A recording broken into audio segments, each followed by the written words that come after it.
शिव प्यारा ही होगा जिसने ऐसा अपराध किया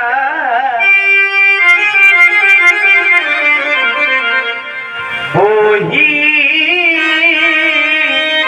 आपका दास ही होगा। ये कार्य करने वाला कोई शिव जी का ही प्यारा है, आपका ही दास है महाप्रभु। नाथ संबोधना बल जनिहारा, नाथ संबोधना बल जनिहारा, कोई है के वो तो दास तुम्हारा। आया सुखा मौका ही पीने दो, बारे बारे मोनी दो। मेरे लिए क्या आदेश है महाप्रभु? राम, तुमने कहा कि शिव धनुष तोड़ने वाला कोई शिव प्यारा ही होगा और जिसने यह कृत्य किया है वह मेरा दास होगा। नहीं राम, नहीं, मेरे जीवन में दास नहीं, मेरे जीवन में सेवक हो सकता है। और सेवक कैसा होता है व्यास जी? तो सेवक जो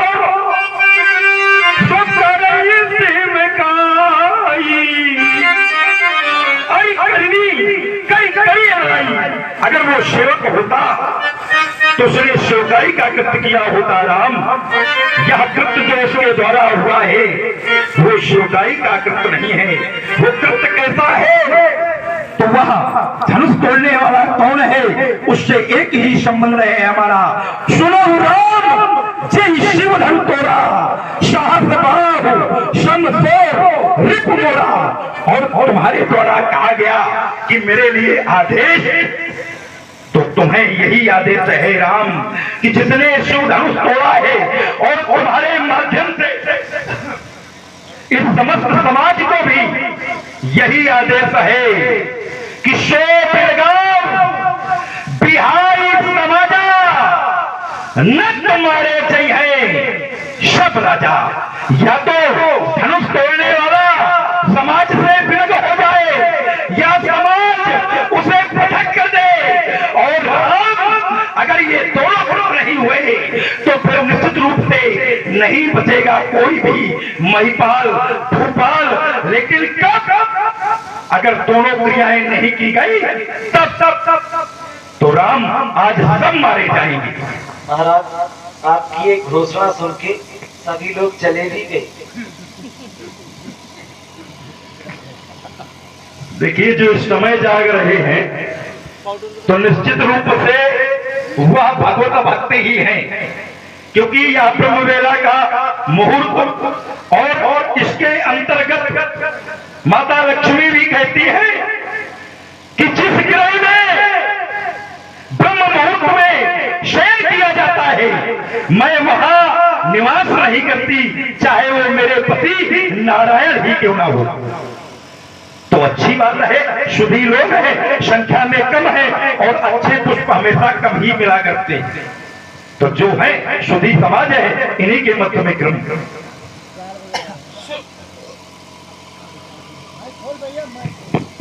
सुना आप लोगों ने महात्मा परशुराम जी के द्वारा एक घोषणा हुई। सुनो राम, जी शिवधन तोड़ा साहस बाहु सम सो रिप मोड़ा। देखिए महाराज ने तुलना कैसे की। शास्त्रा बाबू है अत्याचारी, शास्त्रा बाबू है पापाचारी, शास्त्रा बाबू है अनाचारी, धनुष तोड़ने वाला है सदाचारी, और शास्त्रा बाबू है जो है संतों का हरण करने वाला। लेकिन ये तो है संत से भी धनुष तोड़ने वाला। बराबर में क्षमता कैसे हो सकती है?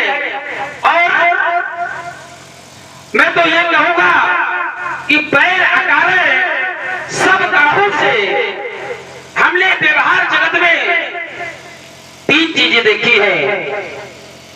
हमारे मित्र का मित्र हमारा मित्र, हमारे मित्र का शत्रु हमारा भी मित्र, और हमारे शत्रु का शत्रु भी हमारा शत्रु है। लेकिन महात्मा परशुराम जी के द्वारा घोषणा की जा रही है, न तो मारे जाइए सब राजा।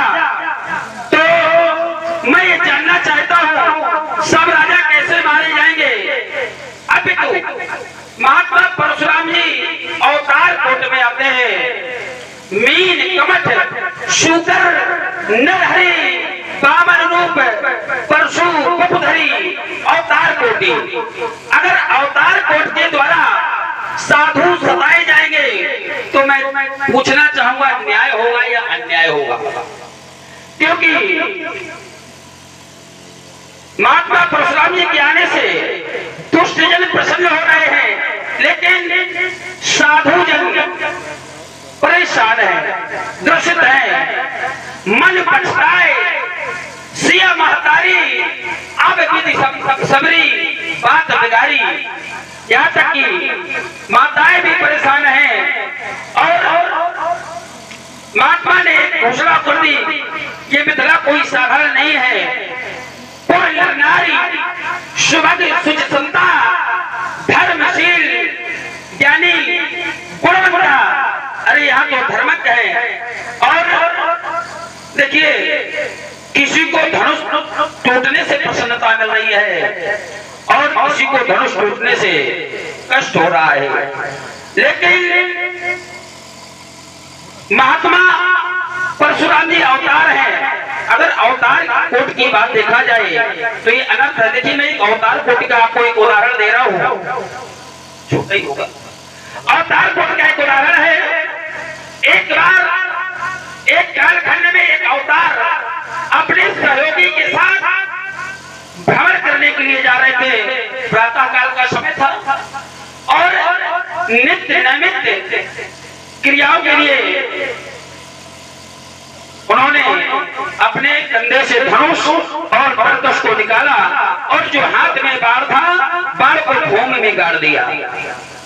और जब नित्य नैमित्य क्रियाओं से निवृत्त हो गए उन्होंने धनुष को उठाया और बाण को भी उठाया।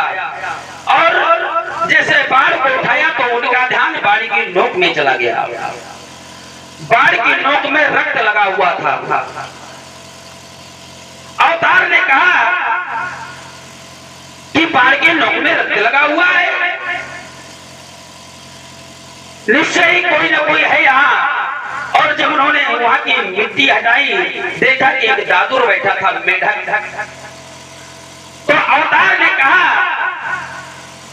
कि आप वैसे तो दिन रात डर डर करते रहते हैं, लेकिन आज आपने मुझे ये भी नहीं बताया। मुझे पता चल जाता कि आपकी उपस्थिति का मुझे भारी भी नहीं रहा।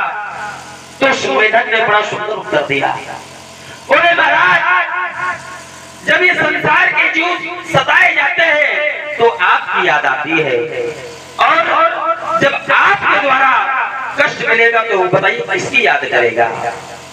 तो ऐसे महात्मा परशुराम जी है, जब इनके द्वारा सताया जा रहा है क्योंकि ये है अवतार।